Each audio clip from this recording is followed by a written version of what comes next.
With the presumptive nominees for each party now settled, this will be one of the longest general election campaigns in American history. Isn't that swell? It's around 8 months, if you're checking the calendar, until President Biden and former President Trump face off in November.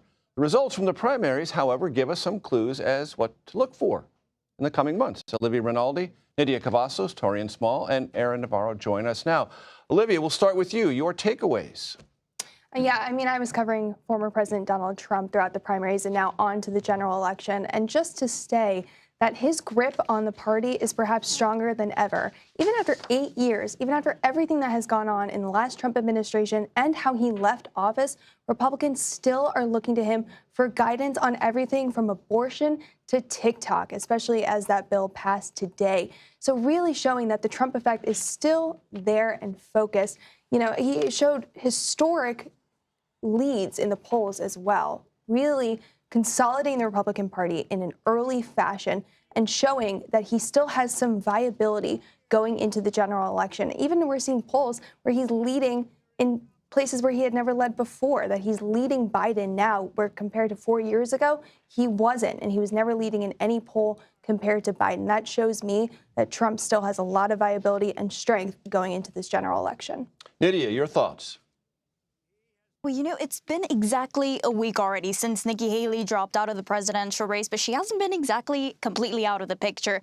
And this is what we saw yesterday in Georgia. Despite the fact that she's out of the presidential race, over 77,000 voters still ended up selecting her. So what this means is that she was able to chip away some support from former President Donald Trump. But what this also means is that, you know, while this didn't necessarily hinder Trump from clinching on the party's nomination, nor from winning the state's Republican primary. What this means is that it'll matter down the line when he's facing a rematch with President Biden, because this all plays into the grand question and central question of where do Haley's voters go to? And they have the potential to sway elections one way or another.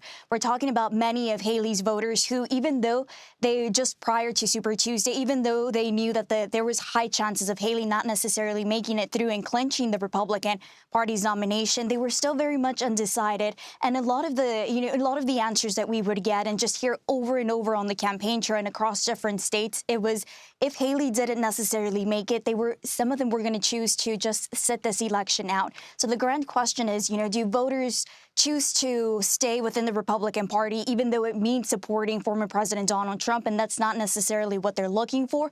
Or are they willing to switch political parties and support President Biden? Taurean, lessons learned for you that may influence the outcome in November?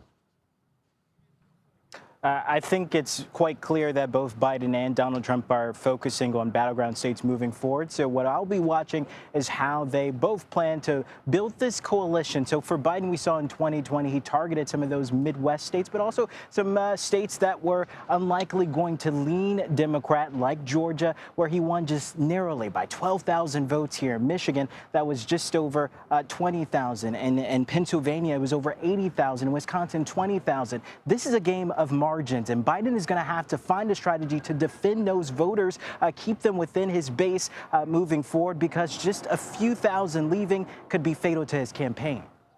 Aaron, same question to you.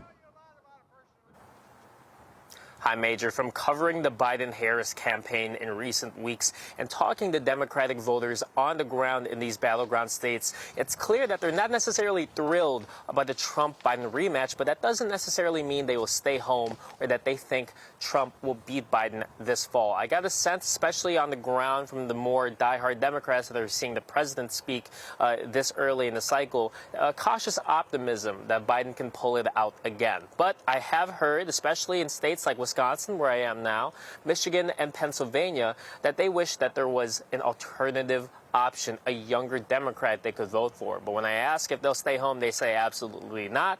Keeping Trump out of office is a priority for these voters. But one other thing I'm watching, can the Biden-Harris campaign rebuild the winning coalition they had in 2020? You've seen in our own CBS News polling some waning enthusiasm with Black, Latino, other minority voters in terms of their support of President Biden. Younger and progressive voters have been making their discontent with the president known through this uncommitted vote as a away to kind of protest his response to what's happening in Gaza. Do these voters stay home in November? Do they believe that abortion and democracy is a bigger issue than the economy, immigration, or foreign policy? And that will be key for President Biden and his campaign to address going into this rematch with former President Trump this November.